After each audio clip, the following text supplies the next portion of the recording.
We have to talk about the Lakers. Game 2 loss to the Nuggets in Denver with Trevor Lane, host of LakersNation.com. Trevor, man, I don't know if you're okay. Okay, there's a smile. There's a smile. You've kind of gotten over it. 24-hour rule, man. How you feeling? Oh, no. Thanks for hopping on with us. No, I am not over it. This is a fake smile. I'm doing everything I can to smile through the pain because that was a rough night for Lakers fans for sure. I'm hanging in there, but just barely, just by a thread. All right, man. Make sure your friends check on you with a nice, polite text, man. Let's get into this game. I'm sorry, but you're going to have to relive it again. Lakers blew a 20-point lead, and they lost the game on a buzzer beater. That was straight heartbreak right there for the entire Lakers nation. What were your thoughts on the game and your biggest takeaways from the ending? Yeah, I mean, the ending is exactly what makes the Denver Nuggets great is they execute down the stretch, and that's what they did here against the Lakers. They only came up empty on, I think, a couple of possessions in the final, 7 minutes of the game. They absolutely out-executed the Lakers down the stretch. A huge missed opportunity for LA. They had their chances. They got what they needed. They got a great performance out of D'Angelo Russell. LeBron did his thing. Anthony Davis was on fire, and they still just committed too many mistakes against an incredibly talented Denver Nuggets side. You just can't do that against Denver. You make mistakes, and they're going to beat you, and that's exactly what happened.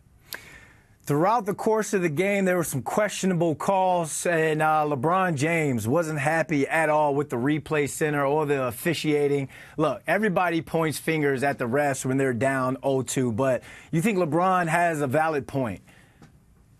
Yeah, he absolutely has a point, and it's not even particular to this game. The replay system in general in the NBA, it's broken. They either need to fix it or get rid of it altogether. We all saw what happened. D'Angelo Russell got hit in the face.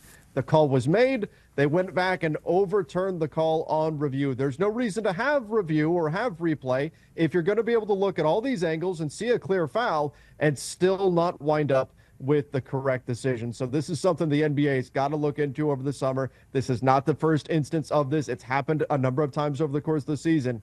They've got to get this fixed. LeBron James calling them out, hopefully that's going to shed even more light on the problem and lead to some sort of a solution in the offseason.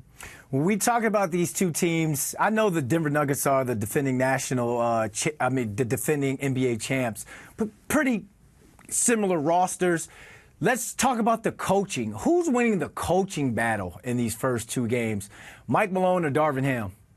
Oh, Mike Malone, no question. It's not close. Mike Malone is dominating the coaching battle. You see, playoff series, they're about adjustments, and then how do you counter those adjustments? The Lakers in Game 2, they started out playing extremely well. They got their offense going. They were exploiting Nikola Jokic with some defensive switches when they were getting him one-on-one with Anthony Davis, running that pick and roll. The Nuggets adjusted to that. The Lakers never figured out how to counter that adjustment. It's adapting on the fly. Darvin Ham struggled with that. Mike Malone, he is excellent at it, and that has really helped carry the Denver Nuggets. It's been one of their calling cards. They do a great job adjusting mid-game. The Lakers have not done a great job reacting to that, and that was a big part of the Game 2 storyline. So all eyes are on Darvin Ham and this team as they head back to L.A. If the Lakers are going to win Game 3, Darvin Ham needs to do what? Change up what and do more of what?